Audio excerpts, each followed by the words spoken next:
I know that when you get on Instagram and you see all the cute animals, you see the pigs walking around, you see Lottie being her crazy self, you see Fern the blind duck spinning in circles, it all just looks like fun and games around here. And to be honest, for the most part, it is fun. There are absolutely difficult times in this farm life, and times where you gotta do stuff that maybe you don't wanna do. My point is that we are reaching some pretty low temperatures for our area. Now, again, those of you guys who live in like Michigan, Minnesota, places like that, who are like, oh, please, that's a warm day. We go swimming when it's 21 degrees. I don't know why you live there. Make better life choices. In the South, we are not used to, first of all, very few days dropping below freezing temperatures. Very, very few days per year getting into teens or 20s. So this week, tonight and tomorrow night, we are getting low 20s. So we just want to make sure that all the animals have everything they need. So we're going to be doing some prep around here, and I just thought I'd kind of take you guys along today as we get stuff ready, get stuff prepped for the cold. I have been asking fellow homesteader, hobby farmers for advice on chickens and ducks. I know more what to do with the farm animal types, but the poultry, if you will, the flying beasts, I'm less familiar with how to care for in terms of cold stuff. I've been doing a ton of research, and as hard as it is for me to believe, the ducks don't really seem to mind the cold. Now, this morning I came out to my office at 5:45 a.m. and it was 28 degrees outside, and 3 of the ducks were swimming in their pool. As I understand it, when ducks do their preening, part of that is they're kind of drying these oils out and moving them all over their feathers and their skin, and it makes them waterproof and helps to keep them warm. So there you go. But we got to prep the chickens. I am also going to do a little bit of prep for the ducks just to ensure they have a warm nesting place. I'm gonna take you inside real quick though, because we are in the smack middle of another big project inside, as this month I have begun another round of decluttering, reorganization, stuff that I did 2 years ago. Time to do it again. I feel like every 2 years is pretty adequate. You can see that there is stuff everywhere. Hello, sir. How are your man bits? What's left of them? What's wrong? What's wrong, Azzy? She got no tail. There's Jessie Wessie. She came back from the groomer yesterday. Yes. Oh, okay. Time to snuggle. I'll leave you to be. We are smack in the middle of a pantry makeover. That video is going up on my personal channel hopefully this week. You may have already seen part 1. I have a feeling it's going to be multi-parts. How's it going? Yeah, a little hiccup. Yeah, CR's a little frustrated. I asked him to help me with we're changing out the bifold doors for regular, oh my gosh. Could you, whoa. Sorry. Didn't mean to scare you. Could you two be any more pathetic? Huh? Oh, okay. Whoa. What you doing, bud? Okay. Screaming at me. Okay. Mom. Yeah. A box. A box? You're so excited because I got a box? You want to help me unbox it? We just got our Thrive Market order. I just went down and picked this up. Very excited. Today's vlog is sponsored by Thrive Market. We have been shopping through Thrive Market for probably, I think, at least 4 or 5 years at this point. I've shared, okay, he's so excited to get into the box. Basically, Thrive Market is an online marketplace where you can find all kinds of sustainable products, healthy products. They make healthy living and healthy products more affordable for families. Thank you for smacking me with that. So let me share with you what I got in our order really quickly, because I just got a few things this time. And this is my go-to place for a lot of the skincare stuff I use for the kids. So it's not just food. If you're doing a gluten-free diet or keto or something like that, you can go sort by those things. They also have bath and body stuff, diapers, cleaning supplies, all of that. So I got some more of this Badger Baby Balm. This stuff is really great when in the wintertime when it's really cold. It's really great to use that when his skin gets extra dry on knees, elbows, just extra dry places. Are you playing with the dog's tail? You're so silly. I also picked up this Weleda Let It Glow. This is a 2-pack, a skin food duo. I'm obsessed with Weleda skin food. I have been obsessed with it for years, both for myself and the kids. Yeah, your hands are okay. They're not dirty. Let me finish this, then we can go wash them if you want. Again, this is stuff that I'll use because I have dry skin, but then I also use for the kids. I know you want your hand cream. Just wait a second. This is the Weleda Deep Moisture facial balm, and again, this is stuff that like I can't find anywhere locally to me, so it's nice to be able to just go onto the app, find the things I want, order. You get free shipping over $49. Okay, hold on, and I'll open it 1 second, okay? I also really like, for him and for the other boys, a lot of times I'll mix oil with lotion when I'm getting them all, you know, lotioned up in the morning. So this is the Weleda Baby Comforting Baby Oil.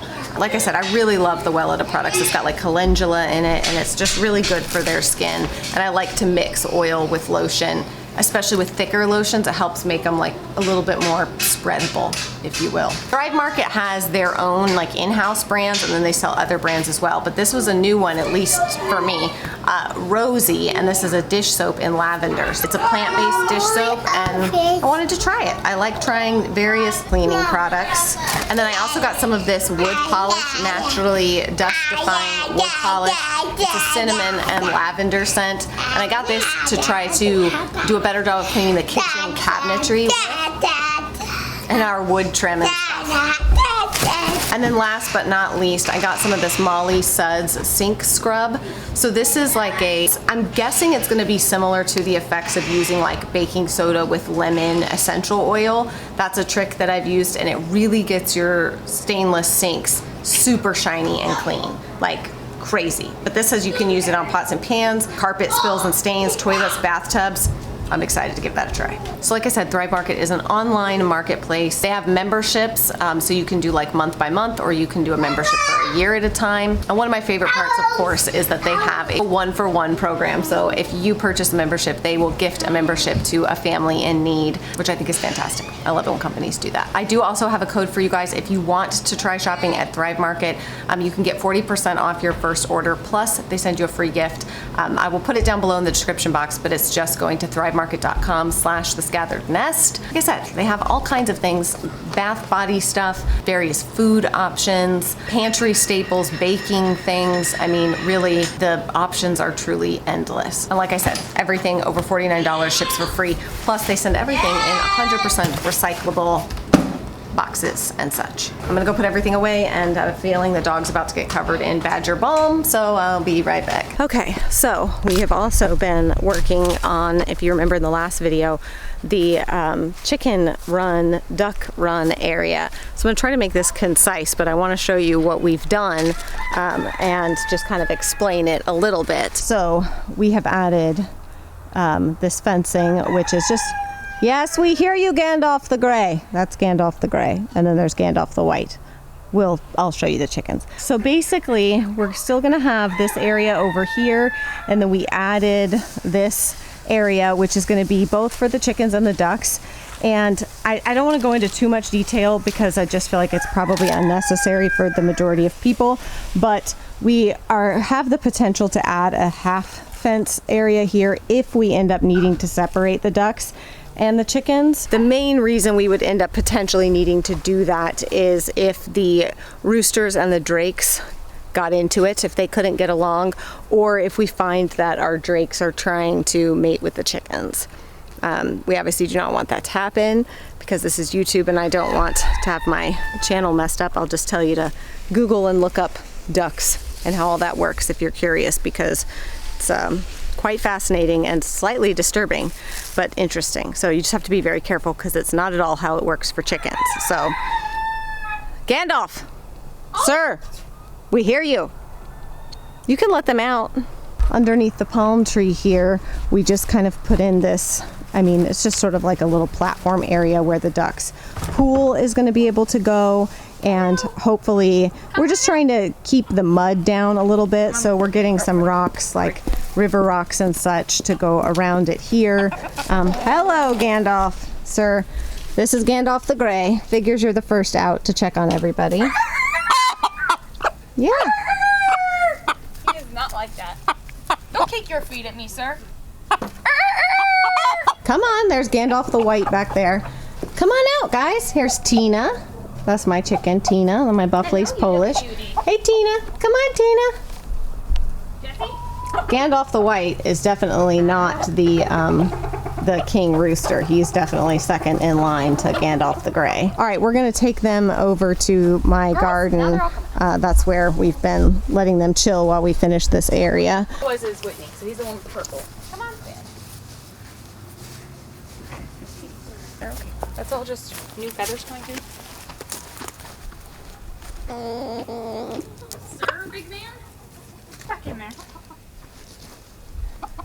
Hey, when did you get out, Gandalf?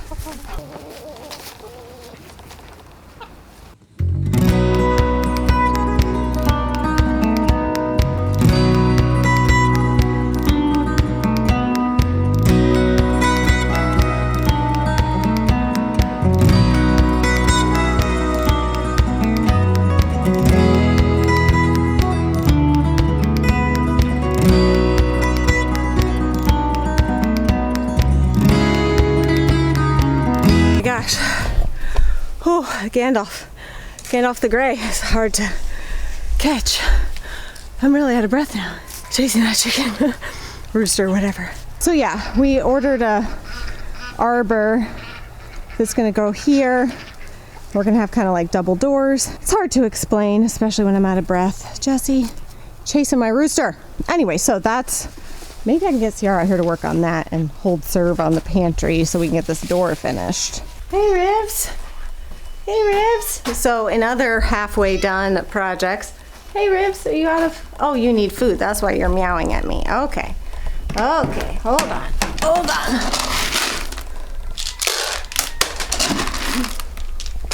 There you go. Another halfway done project news.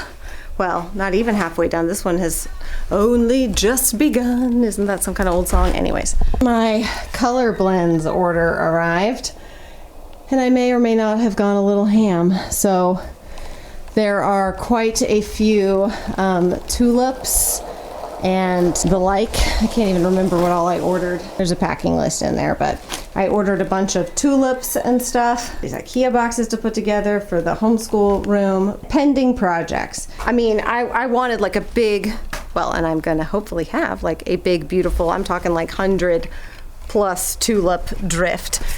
But part of the problem was, back a few months ago when I ordered those, was I'll figure out where to do that by the time they come.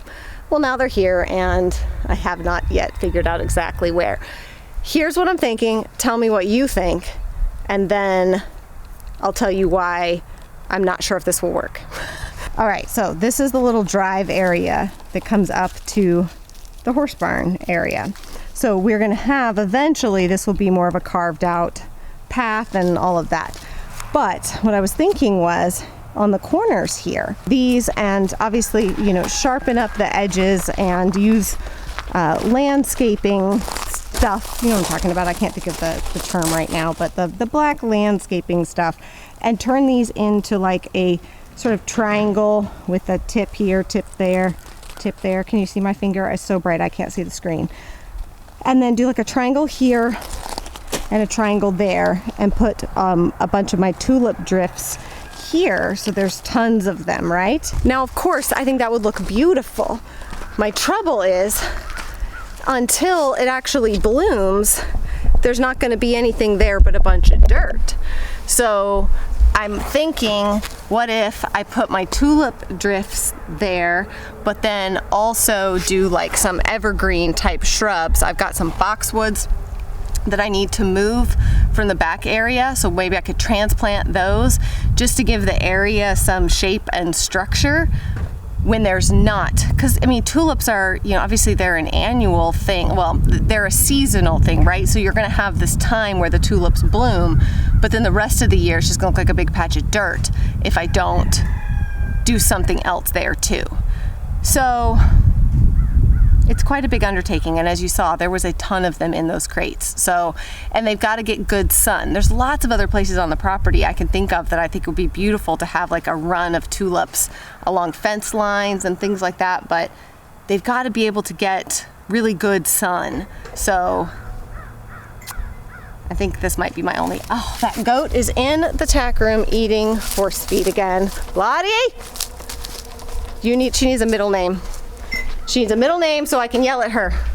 Lottie, come on, Azzy, out you too, sir. Look at you. You don't need any extra food. You ain't missed a meal, and it shows. And it shows. She's like, stop fat shaming me. I'm not fat shaming you. You're just almost rideable at this point. I think I could put a saddle on you. You're supposed to be a Nigerian dwarf, and there's less dwarf and more something else. Comes Shelby with the packages. Hello, Ollie. He goes everywhere. He is now a professional golf cart dog. You're a golfing dog? My golfing dog. Noah, you're in a t-shirt, my man. It's freezing. Look, freezing. It's freezing. It actually is. Yes. It's hot. CR also had some more gravel delivered. They poured some. We had some bald spots from the last delivery. And now we've got this, which I think, if it doesn't have another place that he's already decided, I'd love to get this roadway squared away at the very least. Lots of landscaping things I want to do up here, but just need to kind of better define things. And what you may or may not notice, here comes Jack and Mia. And you may be thinking, Angie, I thought you said you guys were going to take out trees and do fencing and all that before the horses came back from training. Well, me too. Me too. To make a very long story short, they're back from training. That's the long story short. Sooner than we thought. They're not rideable yet, but they're back. So, conversation for a different day.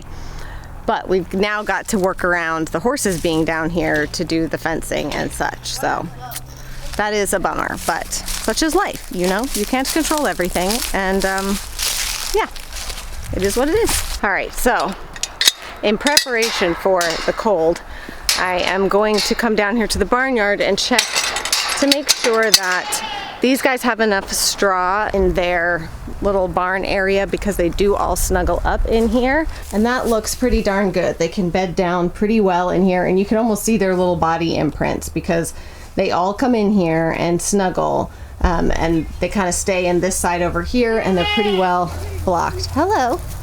Hello, everyone. Hello. Hi, Raymond. Everybody calls him Ray. Tiana. Mama Odie. Juju. And Pacha. You see me sitting and you think you can be bossy boss. Not going to happen. Ruthie, the queen. Ruthie and Eliza go into the barn when it gets exceptionally cold, just because, as you can see, while they have plenty of body fat, they don't have a lot of hair. So they sleep in the barn. I thought you were chewing on my pants again. They tend to sleep in the barn when it gets really cold, but they look good. It looks like we have enough hay in here. Don't need to add any more straw, so they should be good. Now, the chickens all sleep inside their coop at night, so they're pretty well set. We don't really have to worry too much about them. The temperature doesn't drop too drastically in there. I do have some heaters, but we have found, and upon advice from other chicken people, that so long as it doesn't like drastically drop out of nowhere and get super cold into the teens or below zero, then the chickens are fine in their coop. They build up the feathers and stuff they need. They stay dry. All is well for the chickens. As I told you earlier, the ducks, they seem to not care at all about the cold, but I just want to be extra careful. So I purchased a bunch of clear shower curtains at Walmart, and I'm going to use them on one corner of the duck pen. I'm going to use probably zip ties or something just to tie them to one corner of the duck pen so that they have an area where no wind, and if it does rain and it's like freezing rain or anything like that, can get them. I'm going to try to block off basically their nesting area so that it stays warm.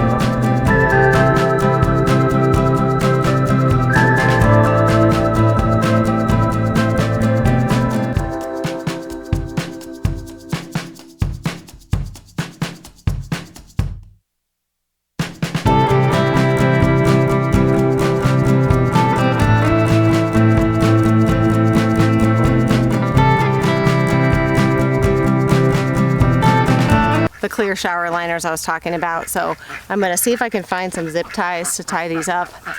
And then I've got to check on everybody's water. I noticed that chickens and ducks were both seemingly low on water, and I think it's because when the kids went to feed this morning, the water was frozen, so they were waiting for it to warm up a little bit. Now, speaking of frozen water, I did order some basically like heat plates for chicken water, for animal water, that allows them to hopefully not freeze over. If we got more really cold weather here, I would consider buying actually like heated waterers, but we don't get that much cold weather here. So I'm gonna see if these like heat plates will work. The other thing too is that when it's really cold and when the weather's not great and stuff, I also like to give them lots of treats. So I like to give them lots of mealworms, the chickens a bunch of scratch, and the other chickens, the silkies, are in the garden. So there's lots of still like leftover things in there that they eat, and some new plantings, but luckily they're leaving my garlic and onions alone, except for my scallions, which is fine. I have a ton of scallions, so they're not ruining them. They're just barely messing with them. So they like getting in the old beds and turning that into like their dirt baths in the old beds. Anyways, so I'm also gonna go inside and see what we've got in our scrap jar. And then I know I've got some like peas and some other things that I can give. So I do still have a few pumpkins left over from my fall porch that as they've gotten soft, which has taken a really long time. We still had pumpkins that are hard. As they've gotten soft, I take them and I cut them in half or quarters and then toss them in. And the ducks just eat the innards. I mean, pretty much everybody just eats the innards, but the chickens will clean them down to just the skin. It's crazy. Anyway, so I like to give them lots of treats. So they have lots of things to eat, lots of things to do.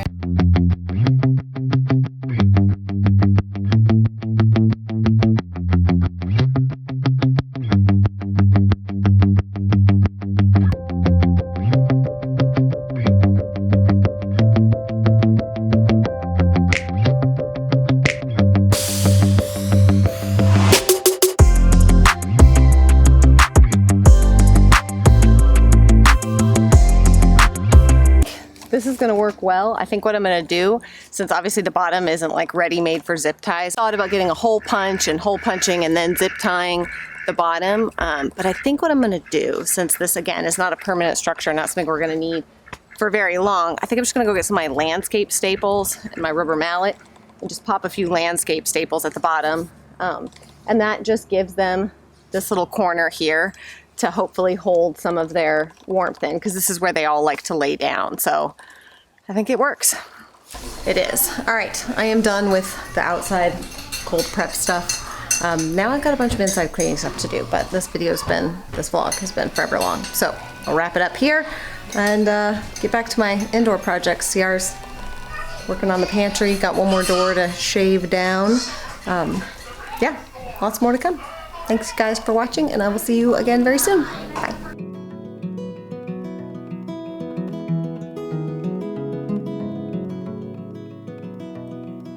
Well, I don't mind to slow down anymore. I don't mind the sound of my shoes on your floor. I don't mind selling out or playing